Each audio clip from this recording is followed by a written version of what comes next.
Hello, Internet! Gino, that Penguino Greco here again with another episode of Deep Listens. And today is a very special episode because it is our Giantbomb Community Endurance Run episode. Kind of. We're going to be talking a bit about what's coming up in this year's Community Endurance Run, which I believe will be the 9th. Which is... 6th? No, I believe it's the 9th because I remember the hashtags. That'd be a Tuesday.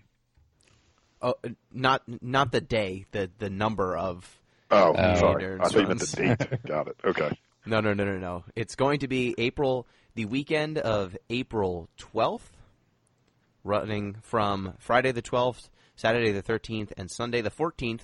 We will be filling in that entire weekend, 72 hours of fun, video game streams, raising money for Pencils of Promise, a charity that builds schools, trains teachers, and sends kids to school in developing nations.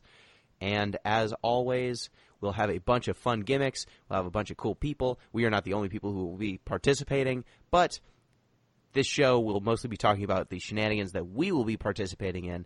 And in order to focus that, I'm focusing it around one of the things that I'm going to be participating in, which is a speed run of Magic Pengel, The Quest for Color. I decided, after looking and seeing that there were no speedruns for this game on Speed Demo's archive, and on how long to beat, I only saw one submission for the speedrun for any percent, and it was about 4 hours and I think 20 minutes. And I was like I can beat that. I think I can do better than that. So my goal is to beat the record for Magic Pengel, The Quest for Color, live on the Community Endurance Run. So in order to do that, I needed an excuse to play this game a bunch of times. And I thought, hey, since there's no speedrun community for this game that I can find, let's become it. Let us create it here. And I will share some of the knowledge that I've learned. My co-host, Pete. Yep. The people who we are always on the show with. We're going to figure out how best to speedrun this game, to streamline it, so that we can have the best possible time for all of you, our gracious listeners. So, just in case you did not know, I am joined, as always, by Pete Coral Busby. What's going on, everybody? I'm excited to revisit this game. If you didn't listen to our original Magic Pengel podcast, please do. It's a very interesting game in a whole bunch of cool ways, especially the ending, if you want to check that out. This week's fun fact, I want to give a shout-out to a very cool suffragette. Back in the day when women had to fight for suffrage, there was a particular woman, Mary Maloney, and she took umbrage over some things Winston Churchill said about suffragettes. Unfortunately, I couldn't find what he said, but her response was she would follow him around, and when he gave speeches, she would just ring a bell really, really loudly, and no one would be able to hear Churchill, and he would get super fed up and just leave. And that was her tactic. She said she would keep doing it until he apologized for what he said about women politicians. I don't know that he ever did. Presumably he must have because he got elected for other stuff down the line. But just a cool little bit of direct action. You know, maybe civility isn't the virtue in politics people like to make it seem. Well, if she had only... Back. Oh, go ahead. We should bring that back. Yeah, that'd be great. If you could just bring a bell to the State of the Union and just ring it obnoxiously. Yeah. Yeah, that in terms of protest, that is one of the least violent yet most annoying. Yes. Great return on investment. Big ups to Mary Maloney. Check her out. She's a cool lady. But if she had just debated Winston Churchill, we could have finally gotten to the bottom of whether women are equal or not. But instead she stifled debate. Oh, well. Well, other host, we have M. Periwinkle Palladino. Oh, that's a good one. Hey, I have some very interested questions about this game. First off, why did you pick this game, Gino? Because to speedrun? Yeah. So, my rationale was, I know this game. I've played it at least once or twice. And I was looking at games I could speedrun because I've speedrun Final Fantasy games in the past. I've done Final Fantasy VIII, Final Fantasy IX, Final Fantasy V. I did a 4-job Fiesta run. speed run.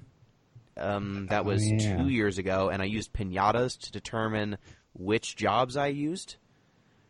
So that was pretty good. And how did the pinatas determine this? So in each pinata in the game, there are There's crystals. a lengthy debate. The pinatas voted. Yes, there are crystals that explode at different points in the game, and those explosions give you different jobs. And so whenever a crystal would explode in the game, I would get up, walk over to a pinata, and crack it open with a bat. And then there would be a bunch of candy inside that was labeled with each job. And so I would blindfolded pick up a piece of candy, and whatever piece of candy I picked up, that was the job I had to use. Oh, I see. Huh. How did that work out for you? It worked out okay. We had a system where if I got enough donations, I could get a do-over on some of the jobs, and I met my goal to have like 2 do-overs by the time I got to the last piñata, and the last piñata had it only has 4 jobs in it, and 2 of them are broken. Oh, so I just re-rolled until I got one of the broken ones that I knew I could beat the game as long as I had access to it. But it was good because I had a piñata. The wind piñata, I think, was a... what was the wind piñata? Because I know the fire piñata was a chili pepper. The water piñata was a pirate ship. I think the wind piñata was Buzz Lightyear. And appropriate, then sure. I think the earth piñata was The Rock. Oh. Okay. That's pretty funny. And then the candies inside were all the appropriate color as well. So it was like, hot tamales, airheads for the wind one. They were all on theme. I felt pretty good about it. Gold in the water one because it was a pirate ship. I had no idea what to expect with this format of how you were doing these weird decisions. And now that you've explained that, I think I have a much better idea of what you're going for. Oh, for our speed runs and Yes. the things that we do? Yes. Yeah, so we had Pinata Cam for that one. I did Mass Effect once, Mass Effect 1. So I've done an eclectic mix of weird speed runs and things. Some of them have been high drama, some of them have been pretty easy. Like, I can do Final Fantasy VIII whenever I want. That one's I know pretty well. FF9 I did, and I almost ran out of time because there's a 10-hour timer that if you don't, or 12-hour, there's a weapon that you need to get, and if you don't get to the end of the game in time, the weapon's just not there. And I got there with 20 seconds left. Oof. Whoa. Damn. So that one was tight. I had practiced that speed run a bit, but that game's really long, so I was not as well versed. But this game I picked because I saw almost no speed runs for it, and I thought I might be already the most knowledgeable person in the world on this game.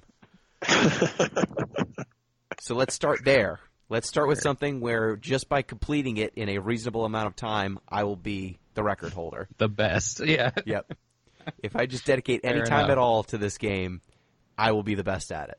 I'm a trailblazer. What can I say? That's it. You're a pioneer, really. Yes. And so, Magic Pengel, The Quest for Color. For those who don't know, this is a game where you draw your characters. It's kind of like Pokemon, but you draw your Pokemon. And whatever you draw comes to life and then animates. And the combat system is basically fancy rocks, paper, scissors, but in the little twist on it is that, have you ever played rocks, paper, scissors when you would say, like, rocks, paper, scissors, shoot, and then someone would, like, be like, I've got a gun, shoot, it's the secret fourth option. Yeah, I mean, I've never spoken to those people again, obviously. Yes. They get one chance and they blow it. Exactly. But this game, they were like, what if there was a secret fourth option? So there's attack, magic, and block. Attack beats block, block beats magic, magic beats attack. And then there's a fourth option called charge, which will heal you and power up your next attack. Yes, and it should be noted, you can't use 2 moves in a row. So if you use magic on turn 1, you cannot use it on turn 2. Exactly. So charge kind of gives you access to all 3 of your moves again. Yes. It's a good way to break the cycle. So with that very basic system, they've got some variations because the different colors that you pick to draw your monsters out of will confer different specialties. Monsters can be of 3 different types: attack type, magic type, and block type. And depending on what type they are, it will influence their stats, and it will also influence how they handle in battle. If your monster is attack type, they will only have access to 2 magic attacks instead of a maximum of 4. Their attacks will generally be stronger, and when they block, they will perform just a block that deals a bunch of damage but has otherwise no special properties. If you are block type, then you're pretty well rounded. You get 3 spells. Your attacks will do okay damage, but when you use block, instead of blocking, it becomes reflect. So if someone uses magic, you will actually bounce the spell back at them, and they will get hit with the effect that they were trying to hit you with. And then magic type will have access to a maximum of 4 spells. Their attacks will be weaker. Their block is fairly weak as well, but whenever they block successfully, they will not only do damage to their opponent, they will also absorb the MP of the attack that was sent at you. So that kind of lets you keep the spells going. And the spells you have access to are much better if you're magic type. So, like, attack type might have access to, like, spell, for example, curse, where depending on what type of curse it is, like magic curse, attack curse, block curse, if your opponent selects that ability, they just take damage for having the audacity of trying to use this ability. They have abilities like paralysis, which will occasionally cause your opponent's attack to fail. Yeah. But then if you're like block type, you get slightly better spells. Like you get a spell called sleep that will put your opponent to sleep, and they will not be able to attack you until you attack them. So they're basically immobilized. They can't take action for at least a turn. And then when you're magic type, you get access to the most powerful spells. Like there's a spell called Feint that if it successfully works on your opponent, they just can't take action for 2 turns. You just get to wail on them without them doing anything. There's some spells like Defense Down that makes all your attacks way stronger. There's some that causes your opponent to just lose control, and they will just pick random attacks, but kind of weighted towards a specific one, so you can kind of know what they're going to do and preemptively pick the correct thing against them. So that's kind of how the system has some play to it. So it seems fairly simple, but there's actually a good amount of play to it. Did y'all find any specific strategy, let's say in the early game, for picking up some speed? Maximum size. You want your... Are they pendulums? No, pendulums are like the brushes. Yeah, they're the brushes. Yeah. They're the little brush monster. As far as I could tell, you want your drawings to be as large and as complicated as possible. So the best option is really just like a massive blob for the body, and then as many legs, wiggly bits, arms, wings, mouths as you can then fit on it. Yeah, I agree with that. Yeah. So this game does not care about how well you draw. No. It just cares about how much color there is. It is not the best drawing, it is the most drawing. Yes. Yeah. And It's so very much It would have been based on interesting. numbers. Yeah, it would have been interesting if it were best drawing and you had to like submit it to a council of artists or something. well, they do in some ways have stuff like that because the attacks you get access to actually depend on what you draw. So there are some examples where if you draw a head and then put horns on it, like 2 hard bits sticking off of the head, you will end up with a horn, and then you'll get horn-based attacks. Yeah. Or mouths give you like fire-breathing attacks. Yeah, how do you get mouths? I have not gotten mouths yet in my game. So you kind of need to draw like a crescent Yeah. when you draw the head. Smiley face. Huh. Yes. Oh, so you need like a little open area. Yeah. Ah. So if you never rotate your palette, Yeah. it's very hard to draw anything with a mouth. You kind of need to rotate 90 degrees so that you can kind of do a side perspective, and then you can draw a mouth onto it. But it's just the head. It's just making the head a specific angle. But something that you pick up pretty early is that the different limb types confer different bonuses to your doodle. Wiggly makes you fast. Hard makes you stronger. The bigger your body is, the more HP you have. Arms add strength. The more legs you have, the faster you go. And depending on how your legs are shaped, it influences the eventual attacks you get. So if you get very sort of low squat legs, you have certain attacks, where if you have very long, thin legs, you'll have different ones. Really, it's just, for attacks, it seems like it's mostly just damage sliders, though. Like, there doesn't seem to be that much difference between, let's say, a punch or a kick, as far as...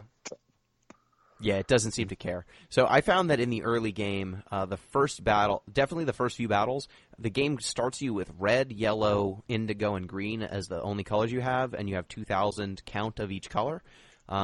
I found that I basically just picked one color per doodle, and I made 3 doodles, and only ever 3. I never added more. I just always added to those 3, because as you participate in battles, you get experience, and that experience does not get added to subsequent doodles you make. It's only the ones that were involved in the battle, and if you delete them, that experience is lost. It doesn't get conferred anywhere. You can edit those doodles as much as you want, and the experience will stay the same, but as long as you never delete them, they'll just only get better. Their stats will get better. It's just a pure bonus for never changing. Gino, I might be jumping ahead here, but while we're referring to color, you said initially that you just sort of stuck to one color. Is there any incentive later on to I don't know, use multicolored doodles? Like, for the most part, I typically always stuck with the same family. So magic colors in one, attack colors potentially in another, and then block colors if I needed a block type. Yeah, so... monochrome, I should say. Yeah. It's kind of a min-maxing versus well-rounded situation. Yeah. So each of the colors has a kind of type of doodle that if you made that the primary color of your doodle, that will be what type your doodle is. So if you're making a doodle that's red, primarily red, they will be attack type. If they're primarily yellow, also attack type. Primarily blue or green, that makes you magic type. And primarily white, black, gray, that'll make you block type. Yes. So each of those colors kind of confer the stats that you would expect for those specific types. So red will give you more strength. Green and blue will give you more MP and give you more magic power.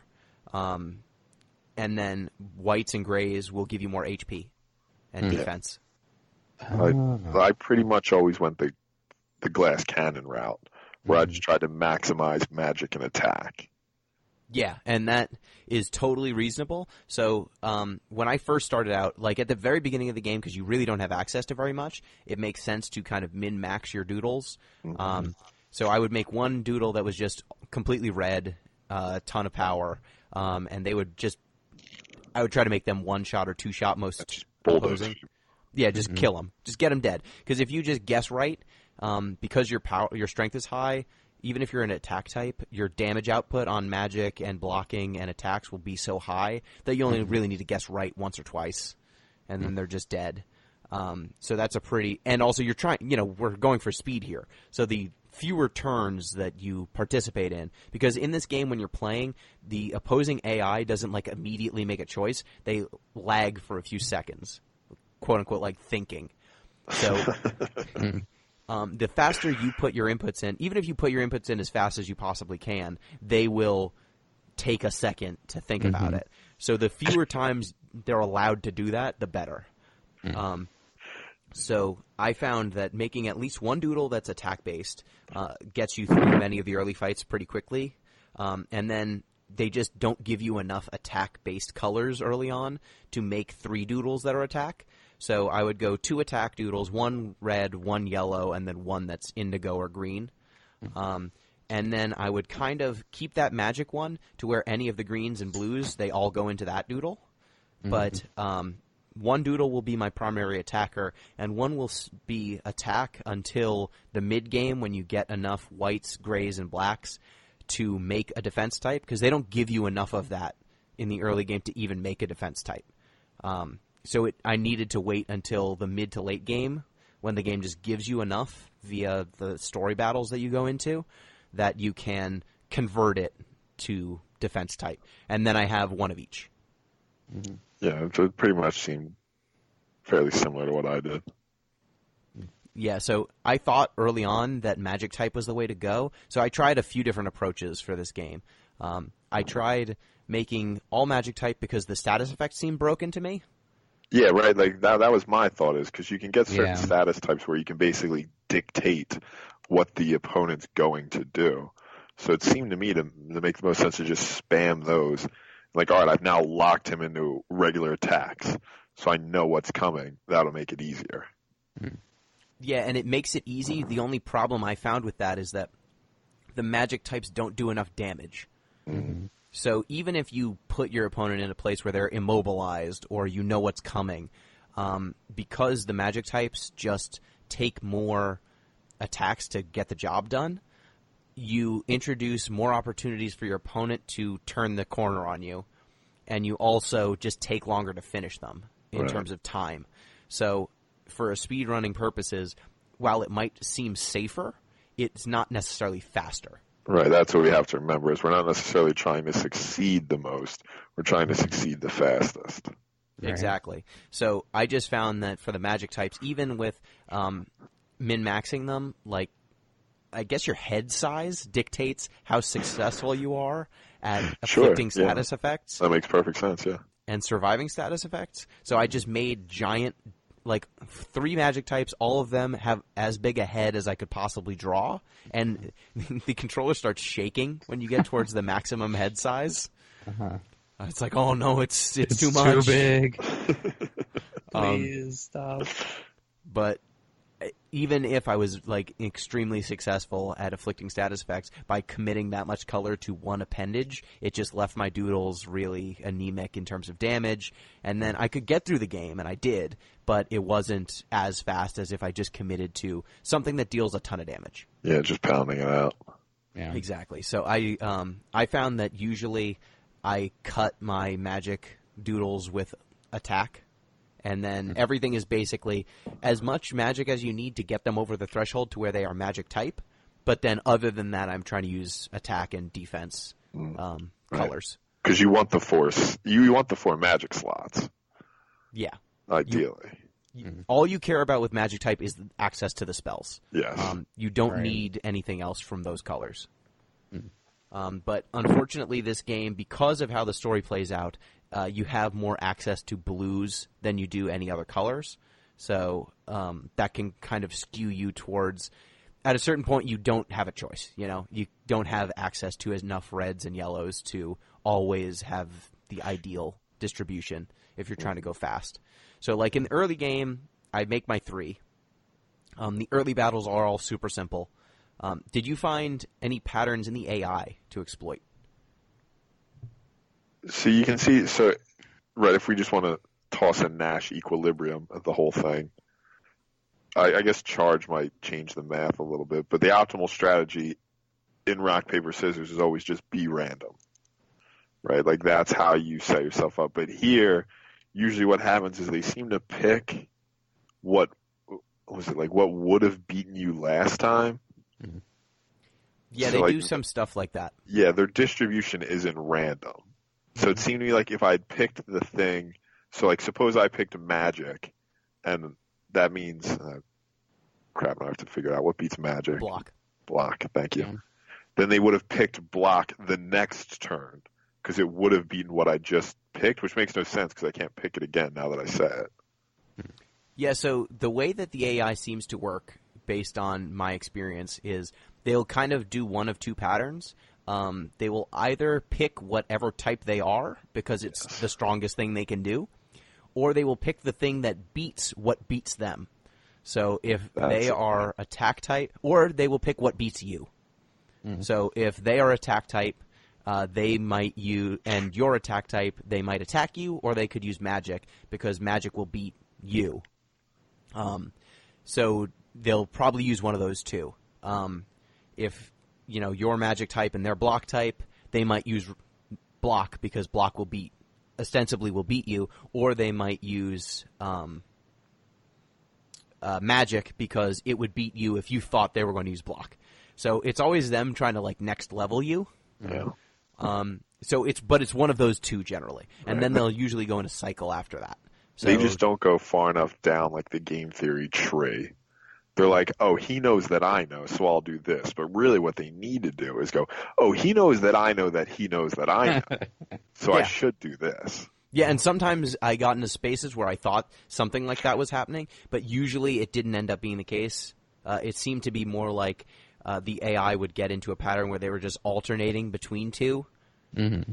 And so it wasn't that they were next leveling me or anything. They were just alternating between two choices over and over again until I noticed that that's what they were doing. And as soon as I picked up on it and countered correctly, they swapped into a new pattern. So it's generally just jumping between like a handful of patterns. And once you pick up on which pattern they're in, you can generally guess right on them a few times. But I found that as long as you make the correct opening choice or a safe opening choice, from then on you can just bulldoze them. So, for example, if in the very first battle I usually had an attack type and my opponent is a magic type, that means that if they go with the pattern where they are doing what's good for them, they will magic. And because I'm attack type, they are pretty incentivized to use magic. But then they could also use attack because I could use block, which beats magic. You know, they're using the thing that beats my counterattack. But that means that they are almost certain to use attack or magic, so I should use magic because magic will always do something. It will always do damage. Mm-hmm. I will either win outright or we will tie. And once we tie, once we get a tie, Em, can you mute your mic on your, or no, Pete. Actually, Pete, you're breathing into your microphone. Excuse me. No problem. So once you get out of there being a tie, you can then hit charge, and the opponent will generally not charge unless there's a reason to, like their life is low or something, or they're in a situation where they have no good choices, then they'll charge. But since you can charge early in the fight, they will continue just using an attack, and then they'll be limited to only having two options that actually do anything. And you can always pick one that will at least do damage. And since you're charged, it will usually do enough damage to either kill or mortally wound your opponent. And then that'll kind of end the fight right there. Yeah, I think that was part of my problem. Maybe not necessarily a problem. I think I found myself spamming charge too much as an opening move in the thought that, like, all right, I'll charge first, then they'll do something, and then that'll restrict their choices further on. But the problem with that is, like you said, if you don't, like if you throw magic or attack or whatever correctly, it'll always do something against the two most likely options. So you're probably better playing those shorter probabilities on the first turn as opposed to charging and try to double up your strength on the next one at like a 50-50 shot, so to speak. I don't think you're allowed to charge on the first turn. No. I think you have to Maybe pick I'm thinking attack second blocker. then. No, yeah, actually you're right, yeah. Mm-hmm. So charge on the second turn, so to speak then. Yeah, I would charge on the second turn sometimes. It really depends. Like, if I guess right on the first move, like, if I do magic and they use attack, then I'm so far advantaged that, you know, I've dealt them a sizable amount of damage. I have one choice that will either beat them or draw.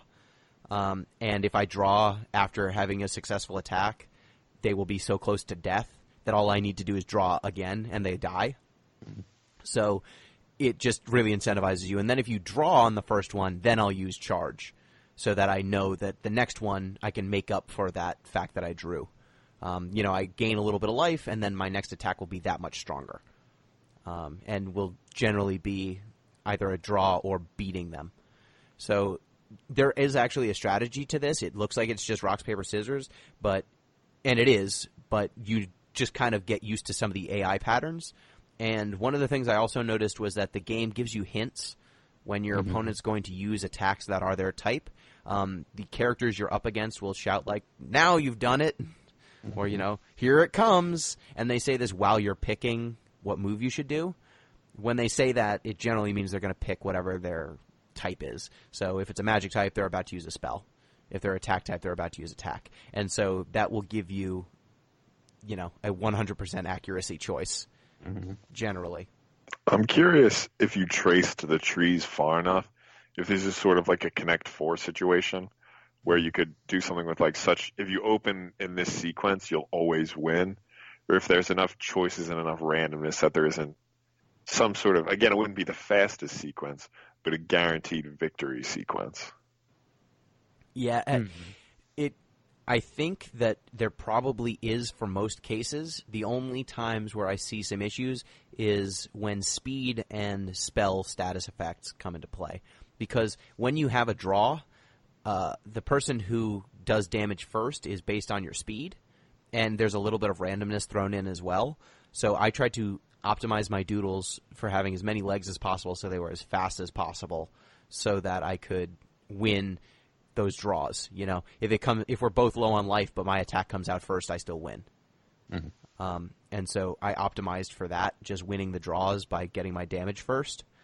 But that means that, you know, you can have a quote-unquote optimal strategy, play it all right, and they just get to go first, and so you lose. And the same thing with status effects. If you both pick magic at the same time and they pick feint, and you pick anything that does anything, and they go first, and you feint, you just die. You know, especially towards the end of the game, there are some enemies that will have like feint 4 or feint 5, and that if that succeeds, you're incapacitated for 3 turns, including the turn that it hits you. So that's, you know, it's impossible for you not to get killed if that happens to you. So the early game for me, I think it's all about just getting, you know, min-maxing a few of them. You get a few color crystals after every battle, and you just need to advance the game by going back to your farm where you start, triggering a cutscene, upgrading your doodles, because it's, you know, if you don't slap the color on them, you'll be underleveled, and being underleveled will slow you down because you might not be able to kill your opponent. And there's no penalty for death in this game. You actually get color crystals if you lose, and there's no game over screen. So there's no reason to ever save if you're going for speed. So when I was up against, you know, enemies and I would lose early in my speed runs, it actually will give you the ability to overcome them in subsequent runs or subsequent attempts, which I think is a nice game design decision. But as long as you're just like going back to your farm, updating your doodles, going back, fighting whoever's next, you'll generally be at or around the level you should be to take them on. So you're basically just running back to the farm to add on more stuff to your doodles every single, like, post-fight, right? Yep. Like, that's just the rotation? Yeah, so the sequence is go to the arena, do the battle, go back to your farm. It will generally trigger a cutscene. Then add color to your doodle, go back to the arena, take down the next person, rinse, repeat. And then there are a couple of specific sequences where there's slight variations on that. So one of them is at one point you meet a character who needs medicine, and you need to get blue color gems in order to make the medicine. And that means that you have to challenge people in the market. Because if you challenge people who have blue pendles, then you get blue color gems for winning or losing to them, and you can use that to make the medicine. Pete, did you have any strategy for how you did that? So you need 3,000 blue color gems. Honestly, at the beginning, I tried to avoid... I mean, you have to use it at the beginning. You just don't have enough color gems. After that, I tried to avoid using blue as much as possible, just to reduce the amount I would have to get later. The problem with that is that you're then left with some underpowered doodles. So I think ultimately that strategy sort of seemed counterproductive. I didn't do the math out on it, but I think it actually ended up slowing me down. Yeah, so for me, what I ended up doing was first I tried saving up color gems and selling them to make gold to try and buy a doodle that is blue, because the people who you can challenge to battles also will sell doodles. And so I thought if I could turn my stuff that wasn't blue into a doodle that was blue, maybe I can get to the 3,000 threshold without, challenging anyone to a battle. But it turns out if you buy a doodle, you cannot strip it for parts. There's really no reason that makes sense to buy doodles. Yeah, they're always worse than the amount of color you turned into gold to spend on them. But I thought that at least then I could, strip the doodle for parts, and then I would skip a few battles. But do you think it's I know this doesn't have anything to do with the speed run, but do you think it's a moral issue that like once you create these doodles, they're now, for all intents and purposes, alive. Mm-hmm. So you basically be harvesting organs at that point. I mean, you can still like destroy your own doodles. It's not like That's a good point. Yeah. There's So you can kill your own babies, but you cannot kill anyone else's. That's just rude. I guess the question is, are doodles more akin to machines or animals? Mm-hmm. It's a great question. I mean, I think that the game says animals when it comes to other people's doodles, but when it comes to yours, they're machines. Uh-huh. And my monsters are definitely machines. I would feel much better if the things I made did not feel pain. They are made for singular purposes, and it's to punch you in the face. Yes, the things I designed should not be allowed to exist. Yeah. Exactly. Yeah. I tried to make the drawing as quick as possible, too, so, like, some of the arms didn't make it out of the body. Mm-hmm. And that counts? That's still, like... Those are arms. That still is like, oh, you've made this 1 pixel arm. I guess you've got another arm. Oh, yeah, you can layer. Like, it can be dense with arms. Whoa. It was thick, pregnant with arms. Ugh. What a horrifying game this is. This game is, I don't... Okay. I need to just, like, not try to make sense of the strategy, because... No. Just We're like... making monsters here. Make a big head, blue thing, put a lot of arms on it, punch real hard. Yeah, Okay. pretty much. Got it. And did you find on the editor how to speed up your pendule? No. So that you draw faster? Uh, If you press R1, it will speed up your draw speed. That's key. Is there... I can't remember if there's a thickness change, too.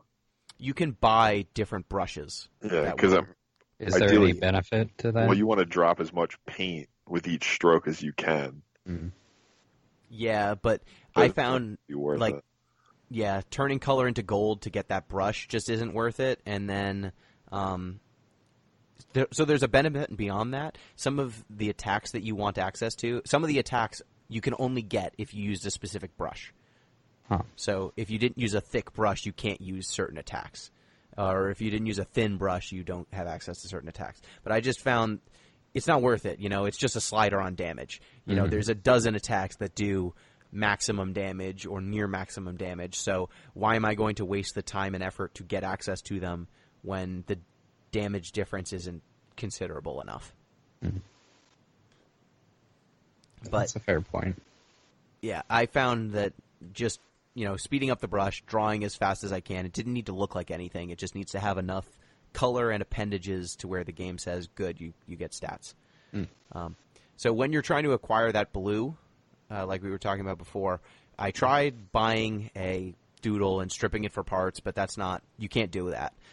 So you have to challenge people who have blue pendles. They will have blue color gems for you. So what I did was, there's a few people who have blue pendles who are just way out of your league, and they will crush you. Masa, the fishmonger, at the flesh market. Mm. I love the flesh market. It's a good... it makes it so much more dystopian to know that there's a sign that says flesh right in the middle of town. I'm pretty sure that's supposed to be fresh. Yeah. Because Japan. Mistranslation. Yeah, but I just really enjoy every time. There's 2 stores. There's the flesh fish store and the flesh vegetable store. Yeah. And I don't know which one's grosser. But when you go challenge him, he is like one of the strongest doodlers in the entire town, and he will just destroy you until you're in the late game. So what I did was I challenged him. I challenged the music guy, the musician. He also has a blue pendule, and then I'll also challenge, there's a trader who has a blue pendule. And when I'm up against Masa, I stripped one of my doodles down to being like very, very weak. I went against him, and it says that like the battle's 3-on-3, but you don't have to send in 3 doodles. I just send in the one that's super weak. Oh, you just died a bunch, and then I die on gives you a purpose. little bit. Yeah, what's the exchange rate, like victory to loss? So victory, you get much more color, but you only need 3,000 blue, and the person you're up against before you get tasked with this will generally give you 1,000 blue. I think she can give you 1,000 because it's semi-random what rewards you get for each battle. Most enemies can give you, like from a bucket of colors that their doodles are, they'll give you some smattering of those colors. So the person who you fight right before this task can give you, I think, 1,000. I forget if 1,000 is the high threshold for blue that she gives you or the low threshold, but she gives you some amount of blue to get started. Masa can give you 1,000 blue or 2,000 blue just for losing to him. I've never beaten him, so I don't even know. That's a good loss. So I basically throw the match to him, and if I got 1,000 from the person before, I'm done.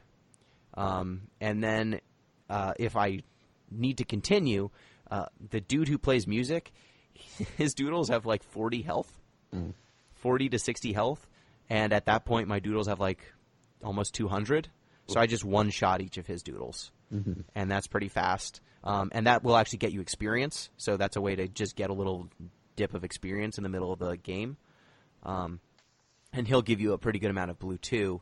And then the trader, if you lose to him, he also is way out of your league. If you lose to him, he'll then give you whatever you need to get over the threshold. As long as you face those three, even if you get unfavorable results, I think you get 3,000 blue.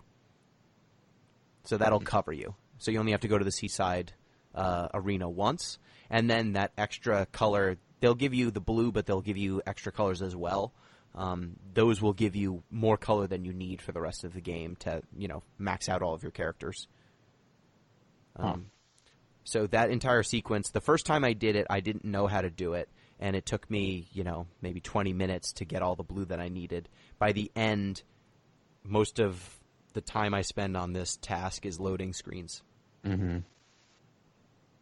So that saved me a bunch of time. Just suicide my own characters, and I always make sure I pick 1 versus 3, one person who's very low on health, and then I always pick the worst possible choice.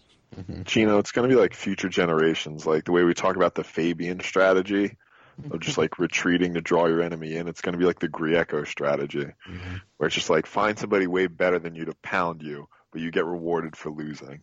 It's going to be a historical footnote at the very least.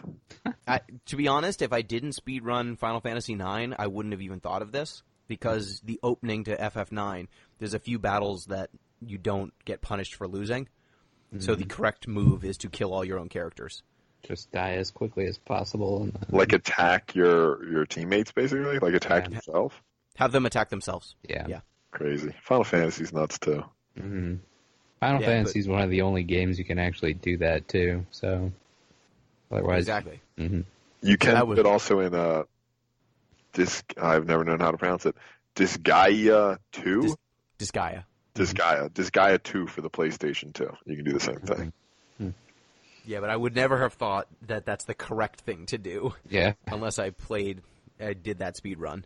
But once I did that, I'm like, oh, I don't actually have to put 3 doodles in here. I don't have to watch him kill my doodles 3 at a time. I actually learned that you can only send in 1 by accident. Like, I was just absent-mindedly picking doodles when I was in a regular story match, and I only picked 2, and it was 3 versus 3, and I'm like, oh, fuck. Why did it let me do this? And I'm like, oh, you can actually pick fewer. This could be an advantage. So that is one of the weird hurdles you have to get through. There's only a handful of times where you are able to go back to the arena without going to Zoe's house. And I've never found it that advantageous to do that, because generally you need the color that you get. You need to add that, or else your doodles will be underpowered and you'll just get wiped. And getting wiped once or twice it just kills your run. Yeah. So I found that I couldn't successfully just like cut out a trip of leveling. I found some spots where I think I can cut a trip, but they're few and far between. I think I can skip the upgrading before the 4th battle, where they tutorialize you. It's the first person you fight who has block types. Right, yeah. So they aren't that much tougher than the battle before him, and he always picks like the stupidest possible patterns. So he's pretty easy to house with, and like an all attack lineup. So let's see. That's one of my big time savers. What did you find in terms of any battles that are actually quite difficult? Because I found that there were like 2 or 3 difficulty spikes. Once you get to, I mean, this is probably a bit obvious. It's a large part of the game. But the tower's the biggest time sink, as far as I'm concerned. When you have to fight, you basically fight the Doodle King's minions over and over again. I mean, it's the spells, really. That's what made me think that the spells would be the OP way to go. But I guess if your attack's high enough, by the time you hit that point, they're less relevant. Yeah, I found once you get to the final gauntlet, and there's a battle right before that where you fight Masa in the story, and his doodles all have Feint 4. So I found that if he has access to magic, I almost have to choose block or magic, because I cannot... To get hit with magic when I'm attacking is just so devastating that I can't make the aggressive move. Yeah, you can't feint that much. You just... Too many turns go by. Yeah, I just can't. If you get hit with Feint 4, his doodle will kill you. They're too strong. So I have to kind of play defensive, and anytime I'm up against a doodle that has access to that feint, I kind of take that strategy where I'm using block if I can, and then if I can't use block, I'm going to use magic and hope that my spell hits first. And I, not just hope, I made my doodles faster. I gave them all the legs. So hopefully I will be faster and the game will reward me for it. But I found that once you get to the tower and you're up against all the Doodle Kings and all those things, there are a few of them that are easy. Like the very first one's an attack type, and he's dumb and doesn't have that many attacks. And he does a hell of a lot of damage, but he's only got like 600 HP, and by that point I've got 3 doodles each with like 300 HP. So you can just kind of house them. If you just tie over and over again, you'll eventually whittle them down. The second one is defense type, and I found that in the tower, they tend to start with their type in terms of what move they pick. So the attack guy usually starts with attack. The defense guy usually starts with defense. And this is especially true with the magic one. The guy who looks like a wand, he will alternate between attack and block over and over again. And I think that's all he does, unless you hit him with a status effect that causes him to change his pattern. I did start to think in the tower, just like, what must these other people think about my doodles? When, like, they've built, like, these spaceships and these incredible, like, doodle people, and they just see my blob of just wriggling tentacles lumbering towards them. And that will be their unmaker. Yeah. True. Like, that will be the last thing their doodles ever see. Yeah, my wriggling flesh monsters tended to murder pretty effectively. It's just the best seeing them try to animate these blobs of nothing. But, they make do. It's impressive, in a way. It's extra impressive when they have no limbs, because they had to come up with attacks for doodles with no legs and no head and no, if it's just a body, what do we do here? And they did. They came up with something. So I found that the magic wand dude just alternates between attack and block, so once you figure out which move it's using, you just always pick the opposite. The attack, the magic wand? And block. Sorry, magic and block. Okay. It just uses magic and block. It I usually was starts like, with it magic. doesn't use magic at all? No, that would be savage. That would be amazing. Nah, it basically alternates between using like HP damage, which that's a spell that it doesn't do any status effect, but it just does additional HP damage to your opponent as a percentage of how much HP they have left. So if you're up against these bosses that have like 700 or 800 health, if you just hit them with it, regardless of what your doodle strength was, it will just deal 90 damage additionally. Damn, that's pretty good. So you can just get attacks that do 200 damage, and that's what let my magic types kind of keep up in the later parts of the game. My question is, as far as the magic that you get, how does it determine, like, if you get faint or, like, shrink or something, is it dependent on, like, body shape? Does it colors. depend on appendages? I believe it's colors. Mm-hmm. So blues, I think greens give you faint. I think blues give you mad attack, or mad magic, or mad just basically makes them pick either the whatever type it is, or they'll just do something random. Mm. It makes them behave more randomly, which I didn't like. Yeah. Like even if they lean towards magic or attack or whatever, it's not guaranteed that they pick it. Mm-hmm.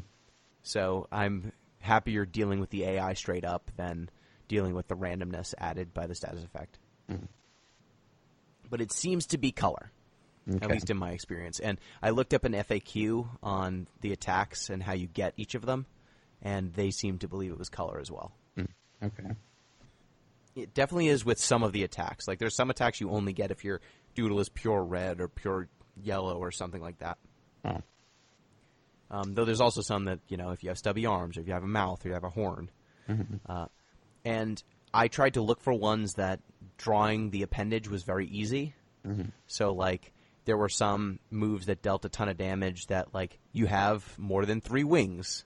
Mm-hmm. That I can do. I can draw through wings pretty fast. Or, you do this if you have a weapon. Okay, I'll just draw a weapon. But if it's something elaborate like a mouth, I don't want to spend the time like rotating and doing stuff in the editor. It's whatever I can slap together as quickly as possible. Okay. But I found that doodle, the wand guy, just alternates between 2, and then the final one, who's a defense type, he seems to do that as well. He alternates between blocking and doing magic most of the time. So as long as you just figure out where it is in the pattern, you can kill them pretty quickly, especially with Reflect, because that'll just bounce the spell back at them and they just get murdered. Mm-hmm. That was what convinced me that having a defense type at all was good, because my first strategy was all magic all the time, then my strategy was all attack all the time, then I was like, actually, balance. Mm-hmm. I found out that the true zen of balance was the correct one. I'm writing all this down, by the way. That's what John Nash says. It's very confusing notes. Yeah, my notes were confusing as well at first. I've just underlined wiggling ball of limbs 4 times. that's the takeaway here. Yeah. Yeah, I just... Like, it sounds terrifying when you're, like, just writing down colors, and then it's like, big bodies, lots of parts. Legs. Attack a lot. Get more bodies. Draw faster. Doodles, animals or machines, Question mark. Yeah, so I found, especially because of these late battles, they use these spells that are just more powerful than I could get. I just don't think, without going against the random people to get extra color, I don't know if you can get enough of any one color to, focus in to the point where you get the high-level spells. Because the high-level spells are from having a lot of the same color. But, I'm not going to have enough blue. Right. I'm not going to have enough indigo or whatever to get to level 3 or level 4, level 5. So Reflect lets me take advantage of the fact that my opponent has access to that. And then if I just guess right once or twice, I can just hit them with their own effect, and then I don't have to also incur the penalty of being magic type. So I can get the effect and then still have all the power from my doodle's regular configuration, which is nice. Mm-hmm.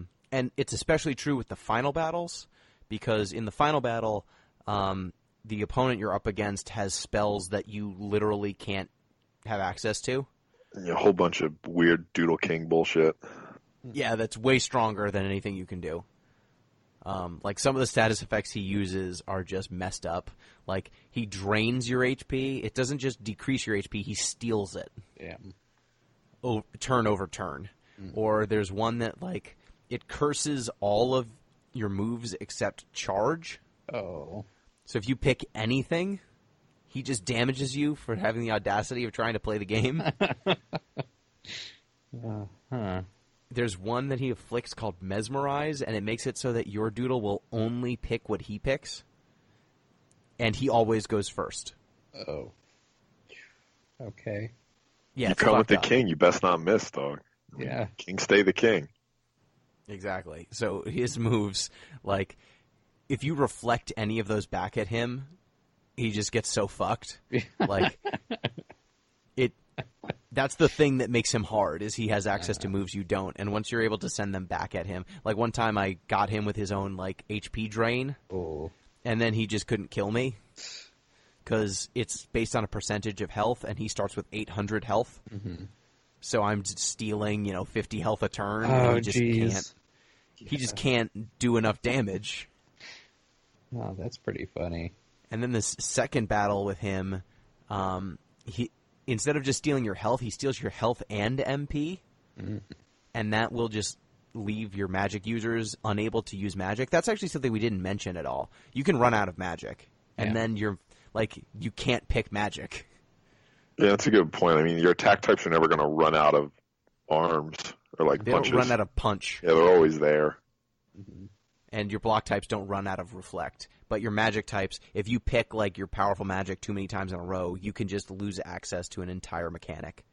And same thing with your attack types, because they have very low MP to begin with. If they get hit with something that lowers your amount of MP, they can just rob you of your ability to pick that. Thankfully, the game doesn't do that very much, but it's a strategy you can use against most opponents. And something I found is that if you limit your opponent in that sort of way, either you curse them so they can't pick one of their commands, or you rob them of MP so they can't pick magic, and they're in a position where they can either choose charge or something that you will counter, they will always pick charge. They won't wander directly into an attack like that, which was a bummer. I was like, I got you, said the spider to the fly. But they're not that stupid. Yeah. But because we know they're not that stupid, we can then just do something that would be unsafe, knowing that it is, in fact, safe. So that's what I've learned about Magic Pengel. So what times are y'all seeing? So, Em, you were not able to finish the game because this was your first time ever playing this game. Yeah, I'm still getting used to it, so... You're going to see some stuff at the end of this game. I've already seen some stuff. Yeah, this game changes you as a person. Yeah. I'm excited to play it on the Community Endurance Run because I think I've been raving like a lunatic about this game for a while to anyone who would hand me a microphone, but I will get to show other people the majesty that is Magic Pengel: The Quest for Color. I think it's a good speedrun game because the cutscenes are wild. Oh, it's insane. It's absolutely nuts. My only concern is if you go fast enough, the final twist won't have the impact it should, because you haven't been as steeped in this world for as long. Yeah, you haven't. The game hasn't thoroughly been a children's game for long enough. Exactly. Yeah. Was it a children's game at any point? It's rated T for teen. I think it's rated E for everyone. Depends what you do with the pendulums, I guess. Or the doodles, I should say. I mean, because there's nothing stopping you from just, what do people like to do? They like to draw dicks on things, you could engage your most puerile instincts if you wanted to. Mm-hmm. See, that's the thing. I want to put in a donation incentive because we're trying to raise $10,000 for Pencils of Promise this year. I kind of want to put a donation incentive for, what do I draw? What, sort of stuff. Because at the beginning of the game, it tells you to draw something, and this drawing will lead you on your quest. But I know that if I tell people, you can donate and then, pick what I draw, they're just going to say dick. Oh, yeah. Well, 1,000,000%. And I don't want to have a game where, in the cutscene, whatever you draw, bounces around, and then it, is going to fall off a cliff, and then this tiny girl catches it in her hand and then throws it back. And if it's just a big old dick... It does pose an interesting question, though. If you were to draw a dick as your doodle, would you use wiggly bits, or would you use hard bits? The donations would have to tell us, wouldn't it? But I feel like I have to give parameters. Yeah, they need some guidance if that's going to be one of the incentives. The only thing it says is not dicks and not complicated. But the thing is, dicks are not complicated to draw, so it's easy to. That's my theory of why people draw them, because they're super simple. Mm. Like I sometimes I draw when I'm just drawing the limbs as quickly as I possibly can. I'm just like, that's a dick. Oh well. And it's just like, look, that might just happen anyway. But if people pick something that's actually complicated, like a human head, that's just gonna kill my speed run. This is the conundrum. This is the problem. I mean, what's the other time on the? There's one time, right? 4 hours and about 20 minutes. Yeah, about 4:20. Nice. Nice. You could probably keep under that, and you won't have the most efficient run, but make some people happy. I don't know. Yeah, I see what you're saying. Yeah. Make some people happy. I get it. Yeah. Raise some money for charity, which is the point. Yeah, but that's another thing. Raising money for a children's education charity. I don't want it not like this. Mm-hmm. I know that there are kids who watch my streams when I do this. Oh man. So Pete, what was your best time? I'm a little ashamed to say, like, now that I know you've been getting down to the threes, it's a little demoralizing. I came in, I'll be circumspect. I came in just about double your runs. I'll put it that way. Mm-hmm. So, I mean, comparing it to me, that's probably nothing too special. But hats off to you, Gino. I think your record will stand if you set one. Both because I don't think too many people are going to challenge it, and it'll probably be a pretty solid run time. Technically correct is the best kind of correct. No one's beating the door down to play this game, so. So yeah, my first run was about 5 hours. My second one was 4.5 hours. My third one was 3:58, and then the last one I did was 3:22. Wow. And I know for a fact that I can cut that by about 20 minutes because I lost one battle and I made some just poor routing choices. Like I didn't realize that I had enough color. I had 3,000 blue, so I did a battle I didn't need to do, and like I made a mistake on not like arranging battles properly, so I saw a few extra loading screens. Mm.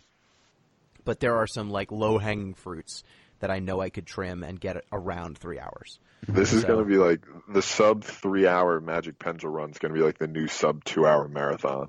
Yeah. Like Nike's just going to be pouring all these resources in. Like we got to get this Pengel time down. Mm-hmm. Well, the thing is, like Magic Pengel, I think might have an hour of cutscenes. Yeah. So once you get to that, like that's the bone. You can't cut that.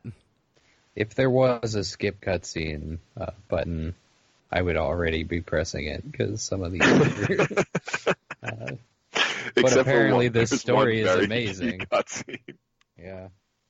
That's the thing. Like the skip cutscenes, I was trying to find just either a skip cutscene, speed up dialogue, like anything. I spent a pretty substantial amount of time just mashing on different buttons. I unplugged my controller, plugged it back in. I plugged the controller into slot 2. I pressed all the buttons. I held buttons down. I released buttons. The only cutscene that seems to be skippable is the first one. Have you tried using a Guitar Hero controller? Not yet. That's worked for us in the past. Not yet.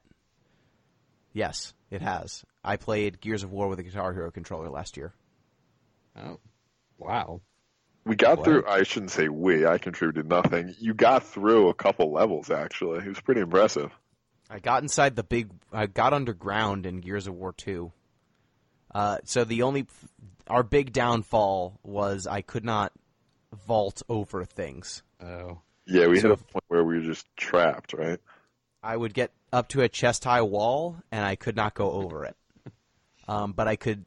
So I think I could only do it because my Guitar Hero controller was broken in a very specific way that let me shoot occasionally. Like I could I could do something that would cause the trigger button to basically be stuck in down. Mm-hmm. So it would just shoot until I ran out of ammo. Mm-hmm. And then I could control the aiming with star power and the whammy button and a whammy bar. Oh. All I could do was just spin in distressing circles until pretty much I threw up in the couch. Oh. Yeah. So last year I was playing Guitar Hero, Guitars of War, and Pete was teaching me about what was it again, Pete? So I did a reading of everyone's favorite fanfic, My Immortal. Oh, wow. To talk about how it was expressive of basically the control mechanisms of the culture industry. We all learned something that day. So this year, Pete will not be joining us on the couch. At least that's not the plan so far. No, unfortunately However, not. you so graciously offered to also do a reading. Yes. Of some. I Go ahead. would love to. Yeah, no, I am soliciting suggestions yet again. If we would like more fan fiction, I'm more than happy to do it. Or I can do real literature, I guess, if people wanted that. The only restriction is it has to be something I can read and analyze in the proper time frame. So don't make it too long. Don't make it over 100 pages if it's something he's never looked at before. If it's something that... So what are your literary backgrounds in case someone wants to actually pick something that you might know? Geez, science fiction. I've got a decent background in that. Or if you just want to pick, like, high school English classics, I've pretty much read all of those as well. So if you would like to donate for Pete to do that, we will have the donation page should already be up. It should be linked to the announcement, to this podcast. We'll throw a link up. Go ahead and go in there, make donations, put a, comment saying, Pete, I would like you to teach blah, and we will do our best. The person who has the biggest donation with a comment mentioning Pete and teaching people will get their choice selected. And if we get a couple that are tied or something and they're reasonable, we'll see what we can do. I'll get to whatever I can, really. So we will find a way to insert this. I don't know if this will be during the Magic Pengel run or if we will insert this at a different point in the show. We will try to make our schedule sync up, but it will be sometime during our stream, during that Pinguino stream, that we will have Professor Pete teaching us about the ways of the world again. Oh man, that was so great last year. That was good. There was just one dark spot on our weekend was that Billy made some promises that he just didn't want to fulfill. But, yes, so speaking of that, we've got some other gimmicks and things that are coming up. So we've talked about Magic Pengel. That speedrun will be coming up. Another thing that we'll be doing is our traditional blindfolded challenge. I believe you'll be joining us for that this year. Oh, yeah. So that's a plan. You're going to be on the couch. So it'll be me, you, and Billy, and perhaps one other person. And our blindfolded gaming challenge every year, we wear blindfolds. We put a game on in a versus mode, and we set the game, to the versus screen. We take the blindfold off, and we just play it, whatever it is. Okay. We do not know what it is until we are on the versus screen. I just want you to know I will be cheering for you because the only thing better than Gino or Billy losing is Gino and Billy losing, as far as I'm concerned. Okay. I'll see what I can do. That is fair. So we tried to pick obscure and some would say bad games. I wouldn't be so forward. Who would say that? When have we ever played bad games? Not on this podcast. But last year we changed the formula up slightly. We introduced a punishment and reward for those who won and for those who lost. At first, we had ghost pepper potato chips for the losers and honey. It was honey butter. Yes, they were honey butter chips. Honey butter chips for the winners. But turns out they were super gross. Ew.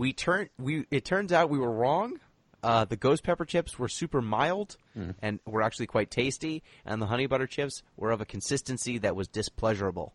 They were like it was like a weird sort of artificial like butter sweetness. Oh, it was just gross. It was just the grossest. So we switched it to where the losers had to eat the honey butter and the winners ate the ghost pepper. But this year we're going to change it up a little bit. There was a great idea that was floated, I believe, by my wife that, would be really fun? You know what's fun? We've got blindfolds on. So what if the winner, we had a little barista section. We had some nice coffee and some additives that were eclectic. Oh. Eclectic. And That's a classy way to put it, Gino. Right? It's eclectic. And the winner got to prepare a little sippy sip for the losers. Oh, God. That they had to drink while they were still blindfolded. So, that sounds dangerous.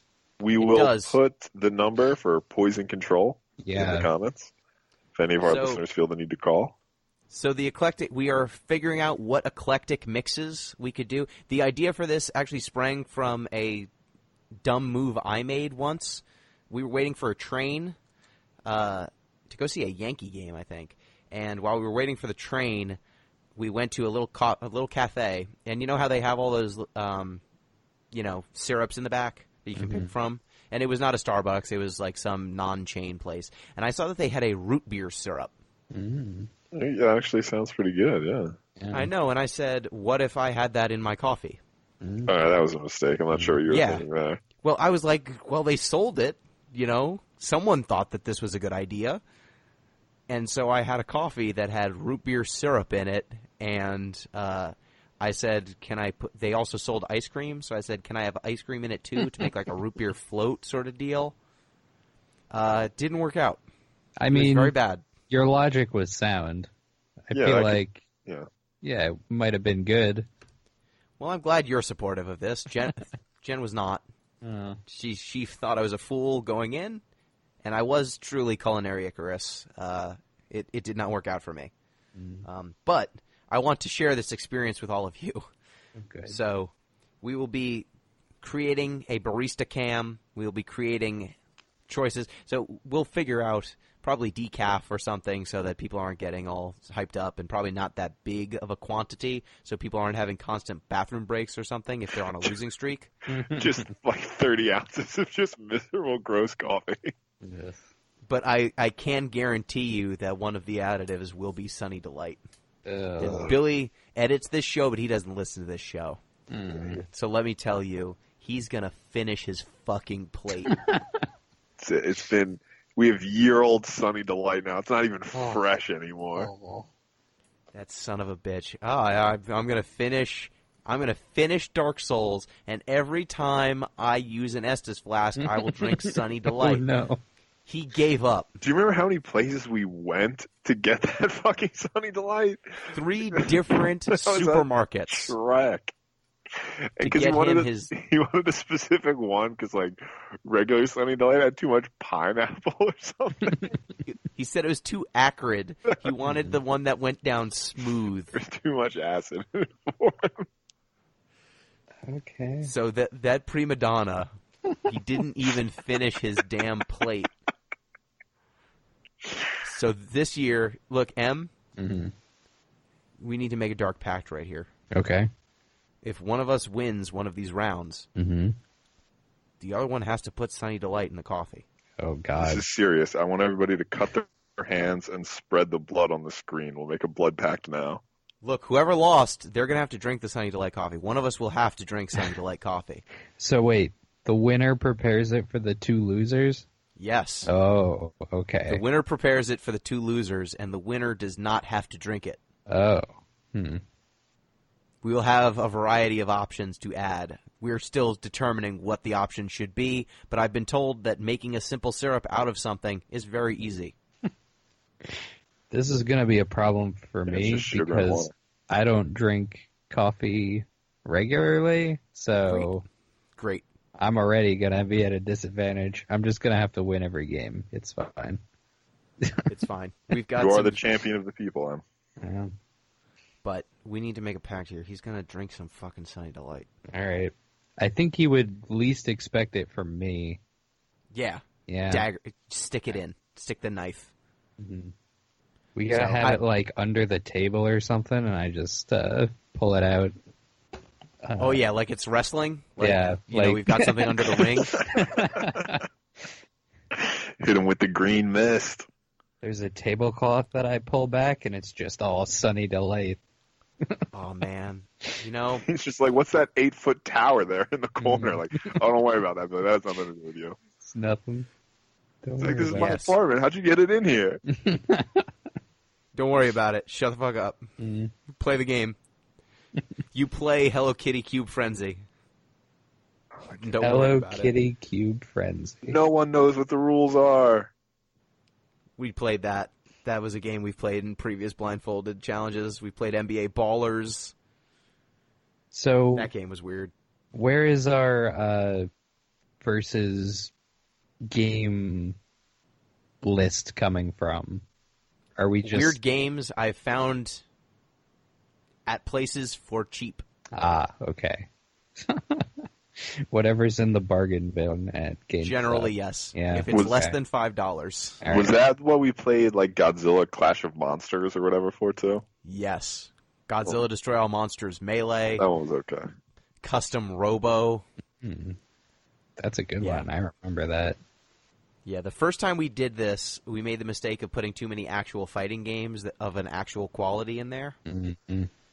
And since then, it's gone Hello Kitty Cube Frenzy, Frogger 2 Swampy's Revenge. It's more on brand now. Oh, Yes. I see. Because it's versus games, but you don't know what it is. Should I go to GameStop and try to find some weird games? You can. So we have access to PlayStation 1, PlayStation 2, Xbox 360, Xbox, whatever's backwards compatible on a 360, PS4, I think Wii U, and maybe Switch. Okay, so all of them. So we've got most stuff. We've got access Okay. to most things. But just remember, like, we try to keep blocks of, like, the same console, because every time we jump from console to console, Takes time. it takes a pretty long pause. Okay. I'll see But what I we can can find. do it. We've done it.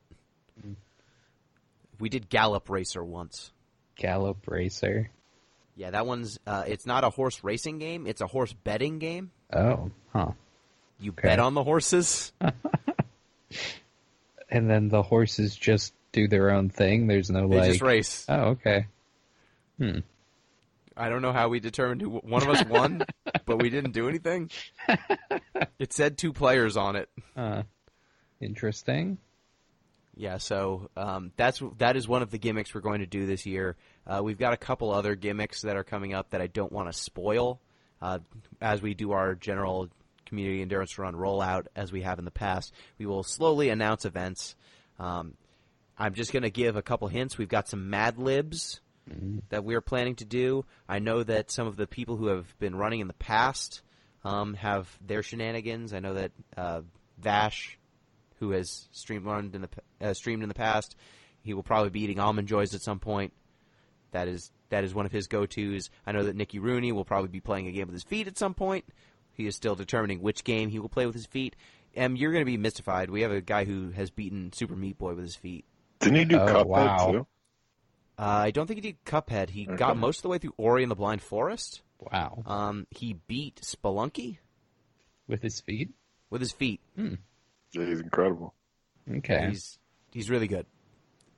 So we have that to look forward to. Okay. We have other friends of Giantbomb who are going to be streaming. I don't want to announce anything until we get everything buttoned down, but I know that there will be some people who people should be excited about who will be streaming this year. And again, we're trying to raise about $10,000. Well, we're trying to raise $10,000 for Pencils of Promise. That is quite a lot of scholarships for kids to learn in developing nations. So it's going to be a good year. This is going to be our first time shooting for a total that large. We have met or exceeded our goal every year I've been organizing it. So I'm hoping that will continue. And I think this year is going to be the best one yet. I'm working on some technical stuff that should hopefully make things a little bit smoother from the experience perspective as well. So I'm hoping that this year will be the best one yet, and I'm excited. This will definitely be the first one where my speed run is actually like best in class, because up until now I've been like studying other people's notes and just trying to reproduce like AGDQ speed runs as best I can. This will be the first time I actually am going in with my own, completely developed strats. I guess FF8, I kind of did my own strategies, but they were not. They were informed by AGDQ, and they were not as fast as their runs. This one will be the only time where I am honestly the only person who cares enough about this game to have studied it. Fair enough. All right, and Em, you'll maybe you'll think of something because we're getting down to it. We're about a month away almost. Yeah, this is my first one, and I have no idea what to even focus on. You're always welcome to join in the Marxist literary criticism if you'd like. Okay. Just tossing that out there. Here's a suggestion that I've just now thought of. I have my Kingdom Hearts summary from our Kingdom Hearts 3 podcast. Would you like to analyze that in a literary capacity, Pete? Sure, I could definitely do a Kingdom Hearts storyline. Let's see if we don't get any solid suggestions from our donors and listeners. No. They don't get something for nothing. There's no default. Uh-huh. They donate for Kingdom Hearts, or then you we get get Kingdom nothing. Hearts. Okay. Or you get nothing. Fair. You donate, or we're going to start talking about Kingdom Hearts again. No. Some people like that. We'll fill up the time with ZP going through the I don't remember the canon. The Atari. Yes.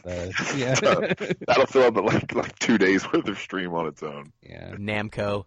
Yeah, so some of the things we've had in the past, we've had a Pathfinder game. Mm. That was pretty fun. So we've had like some role-playing stuff. Okay.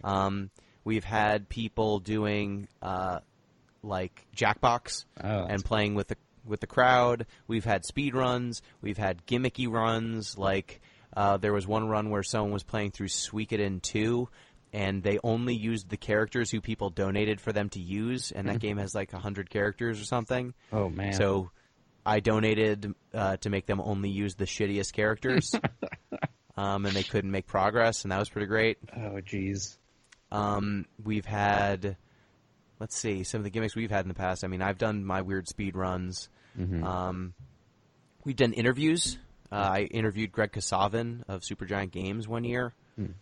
We interviewed I believe it was the CEO of Pencils of Promise one year.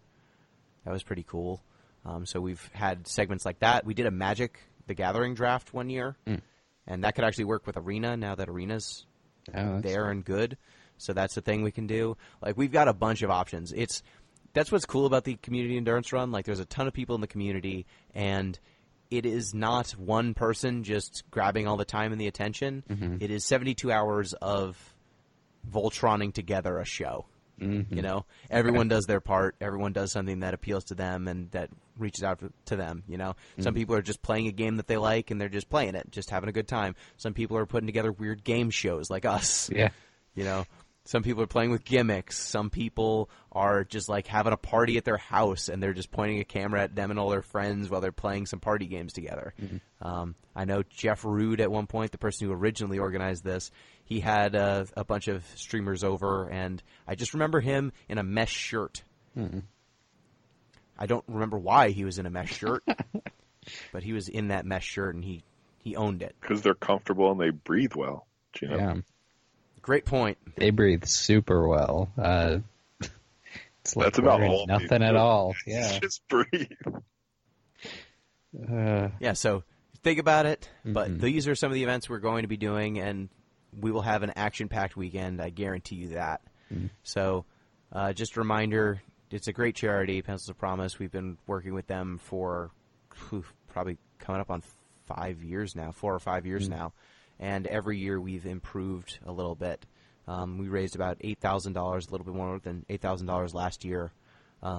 This will be the first year we go for 10, and I'm super excited. Like, the community is always super great. Everyone in chat is always amazing, and the group of people who participate every year, and the newcomers. Like, if you are interested in participating, reach out to me. You can do so on Twitter. You can do so on Giantbomb. Send me a PM. Or anything like that, I would be happy to hook you up and get you onto the schedule. We try to guarantee everyone at least some time on Giant Bomb chat.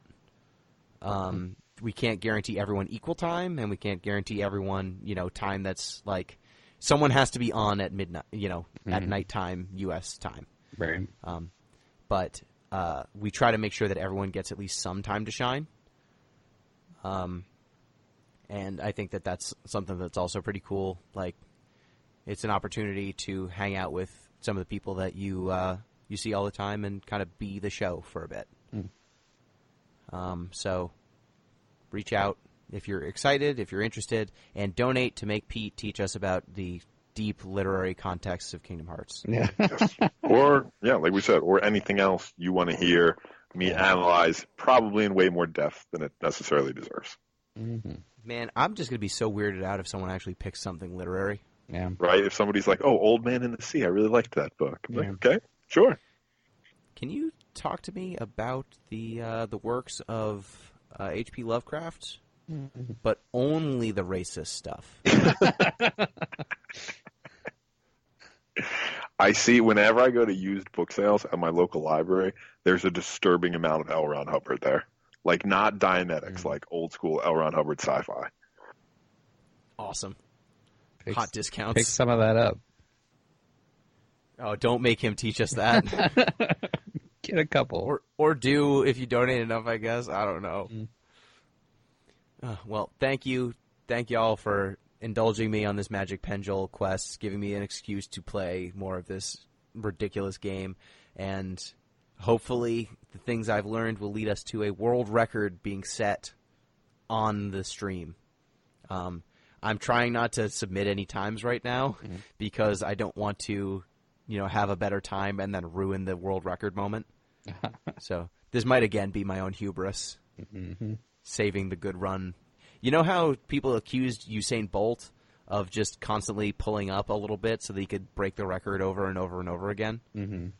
Like, instead of just setting the record once by going as fast as possible, he always went slightly slower so that he could beat it the next time. That's what I'm doing here. You're basically, you're the Usain Bolt of Magic Pengel. I'd give you that. Put that on my gravestone. Well, thank you, Pete. Yep, always a pleasure. I agree with everything Gino said about the endurance run, the charity, all of it. So please, try to do your part. Thank you, Em. Thank you, Gino. Thank you, Pete. Looking forward to this. I have no idea what to expect. Great. That's the best way to do this. I'm just glad that this time I'm not driving 4 pinatas, hours in my car. I always thought, what happens if I get pulled over when this is happening? I'm going to have a lot to explain. I was actually driving with, I think, a big, one of those wheels that you spin, to, like Wheel of prize Fortune, wheel, yeah. A Wheel of Fortune prize wheel. I had a Wheel of Fortune prize wheel, 4 pinatas, and a full gaming PC. Wow! In my car, just driving it hours to get to the spot where I was streaming from. It's an eclectic collection of items.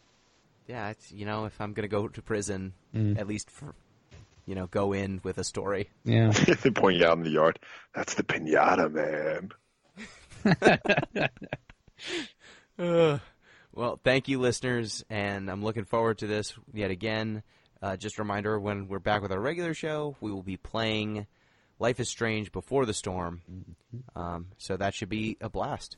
So thank you. Till next time, peace.